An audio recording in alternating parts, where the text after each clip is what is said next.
News filled with relevance. News anchored with credibility. Upholding truth, upholding justice. DZRH 1075. The Witnesses. Vanguard of Radical Change. Broadcasting live from Durian capital of the Philippines, Davao City. This is Kenny James Montaño, bringing you 7 minutes of fearless and balanced news broadcast for today. For the headlines. Government allowed to conduct 100% capacity for face-to-face classes for colleges under Alert Level 1.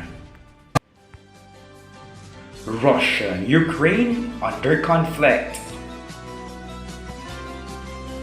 Marcos leads Philippine presidential race. For the first headline, government allowed to conduct 100% capacity of face-to-face classes for colleges under Alert Level 1. Zyril Ropio for the details.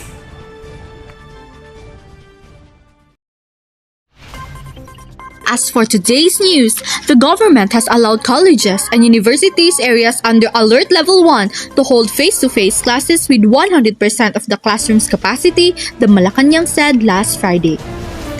This is based on the latest guidelines approved by IATF under Resolution No. 164, Acting Deputy Presidential Spokesperson Christian Ablan said. The IATF maintained that only fully vaccinated teachers, non-teaching personnel are allowed to participate in in-person classes. There will be no restriction as to the operational capacity of students' dormitories as long as the institution secures clearance from the respective local government unit. The IATF also granted colleges and universities the discretion to choose which learning modules should they operationalize, as long as there will be continuity of learning under any flexible learning modality subject to the condition that the institution may require. That's all for Malacanang News. Cyril Oropio, your witness.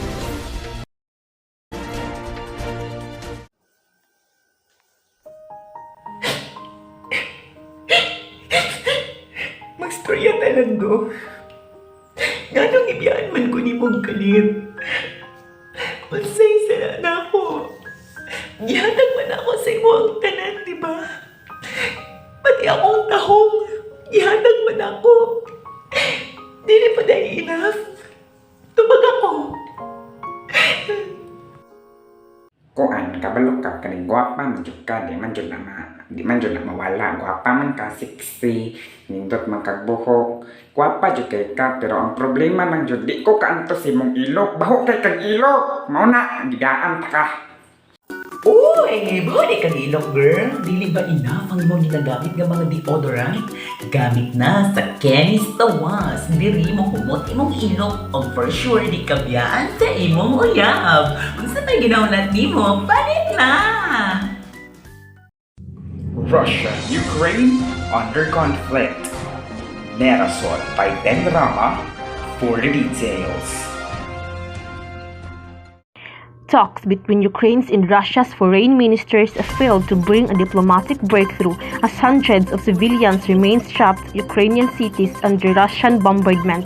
Russia removed attacks on the southern port of Mariupol on Thursday, a day after a children's and maternity hospital in the city was devastated, and 3 people were killed in what Ukraine said a Russian bombing. Russia has denied firing on civilian targets and claimed Ukraine staged the attack. Marisol Rama, your witness.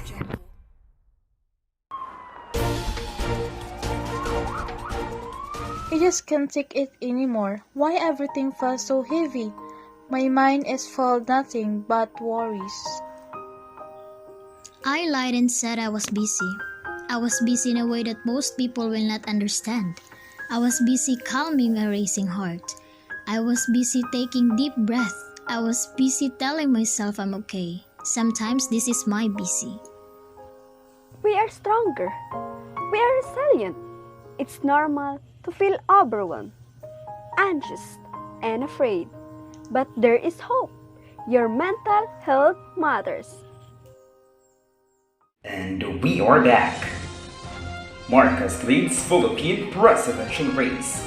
For the details, here is Olga Rose Tamundong.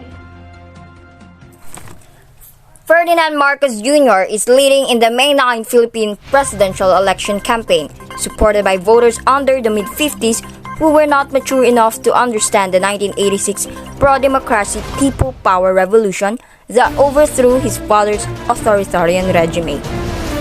Public records show the Marcos administration from 1965 to 1986 embezzled as much as $10 billion and committed thousands of rights abuses including torture and killings. Ferdinand Marcos Jr. speaks during a rally as he campaigns for the presidency on February 19, 2022 in Caloocan, Metro Manila, in the Philippines.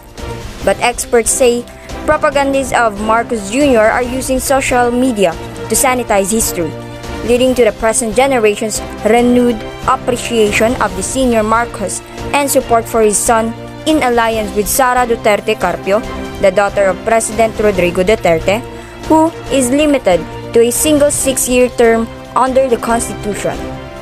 This is Olga Tamundong, your witness.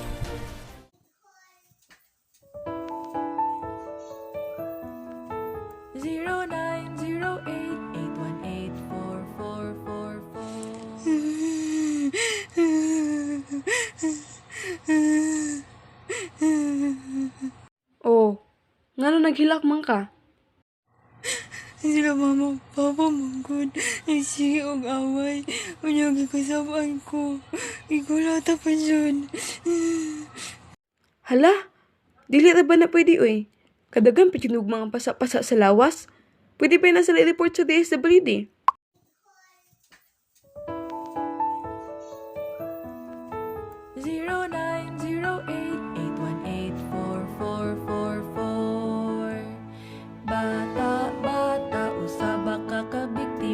Sa pagpangabuso o pagpangulata, ate, kuya, doon na ba mo'y kaila nga pinasagdan nga mga bata?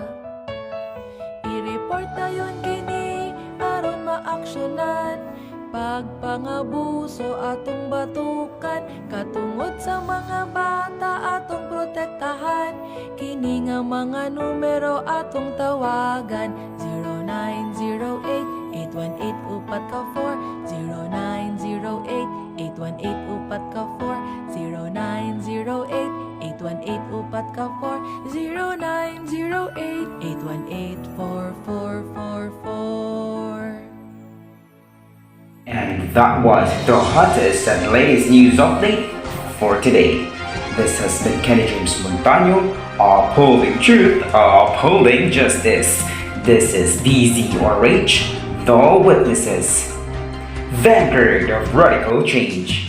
Good afternoon.